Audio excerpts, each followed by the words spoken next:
Magandang araw sa inyo mga kasweet at welcome back sa aking channel. So ang ating pag-uusapan ngayon ay ang pag-amin na mismo ni Senator o ni dating Senator Antonio Trillanes na siya ay nakipag-ugnayan sa ICC. Ang sabi nga sa balita ay sa wakas inamin na ni Antonio Trillanes na nakipag-ugnayan siya sa ICC at tumulong sa pagbuo ng kaso laban kay dating Pangulong Duterte kaugnay ng investigasyon sa kampanya kontra ipinagbabawal na gamot ng nakaraang administrasyon. So ang sabi niya dito sa isang panayam, ina-admit ko nga po, in general terms, ako ay nakikipag-ugnayan sa ICC. Tumutulong ako sa pagkalap ng ebidensya at mag-facilitate ng kung anong mga meetings sa iba't ibang mga personalidad para sa ikabubuti nung kaso laban kay Duterte. So dito talagang inamin niya, ina-admit na nga niya. Biruin mo naman, last year, ang sabi niya, hindi daw siya nakikipag-cooperate, hindi daw siya nakikipag-usap sa ICC. Pero ngayong taon, umamin na. Ang sabi pa niya, dagdag pa niya, the specific operations, the specific meetings, I would not be in a position to confirm or deny dahil meron ngang mga complications involved yan. So dito, nilinaw ni Trillanes na hindi niya maaaring ibunyag ang mga partikular na detalye ng mga operasyon o pagpupulong dahil maaaring malagay daw sa panganib ang ilang sangkot na individual. Sabi pa niya dito, dagdag pa niya, yung saan sila nag-meeting, sino ang ka-meeting. Hindi ako pwedeng magsalita about that kasi malalagay sa panganib kung sino man yung masasabi. Dito pa lang sa pag-amin ni Trillanes. Ang sabi niya, mali-mali daw yung sinasabi ng 18 ex-marines o ng sundalo. Ngayon, inamin niya, inadmit niya na nakipag-usap siya sa ICC. Hindi patang sabi ng 18 marines, ay binigyan niya ng pera ang ICC, inadmit niya na nagpunta siya at nakipag-ugnayan, nakipag-meeting pa sa ICC.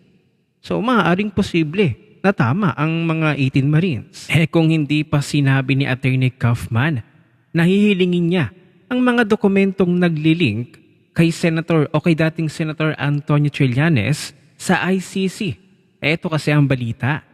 Lead counsel for former President Rodrigo Duterte, Nicholas Kaufman, is weighing a legal move to formally request the disclosure of documents allegedly linked to former Senator Antonio Trillanes IV and his purported involvement in the case.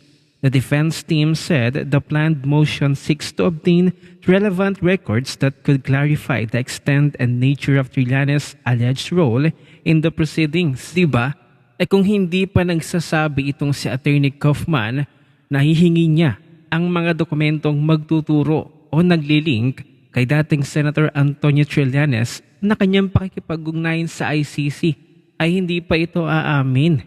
Hindi ba kakasampa lamang ng kaso ni dating Senator Antonio Trillanes sa 18 Marines? Bakit?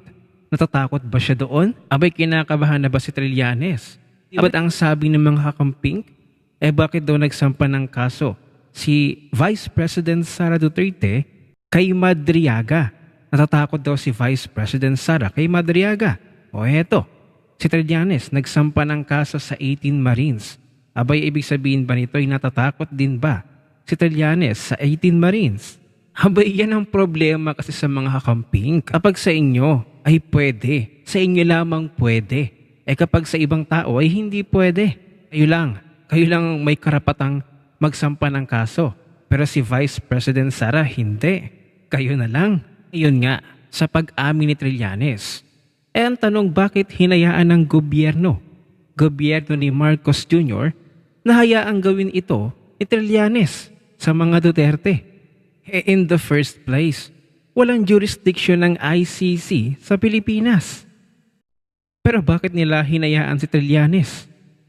Kung tutuusin, bawal na bawal ang ginawa ni Trillanes dahil nga walang jurisdiction ng ICC sa Pilipinas, sa bansa natin. Bawal na bawal talaga ang ginawa ni Trillanes kahit hinayaan lang.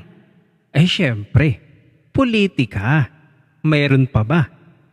Kasi nga gusto nilang ipakulong talaga ang dating Pangulong Duterte. Ikulong doon sa The Hague, Netherlands. Wala tayong magagawa. Ganyan silang lumaro. Ganyan mga dilawan na naging pink. Nakipagsanib puwersa na sa mga loyalista. Wala. Nagtulong-tulong silang lahat despite sa mga ginawa ng dating Pangulong Duterte sa Pilipinas. Sa ating mga Pilipino, talagang kawawa ang mga Duterte. Abay, biruin mo naman. Pinagtulong-tulungan ng dalawang kampo. Talagang masasabi natin na wala talagang utang na loob itong si Marcos. Kasi nga, tinulungan na nga ni Vice President Sara na ikampanya siya maging presidente at ang nagawa ng dating Pangulong Duterte na ipalibing sa libingan ng mga bayani ang dating Pangulong Ferdinand A. Marcos Sr. na kanyang tatay, na tatay ni BBM. Anong ginawa ni BBM? Ayun, pinadala ang dating Pangulong Duterte sa The Hague, Netherlands.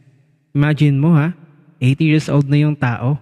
Dapat ang nalalabi niyang buhay ay kanyang inaalay o inuubos na lamang sa kanyang mga pamilya. Hindi naandoon sa ibang bansa.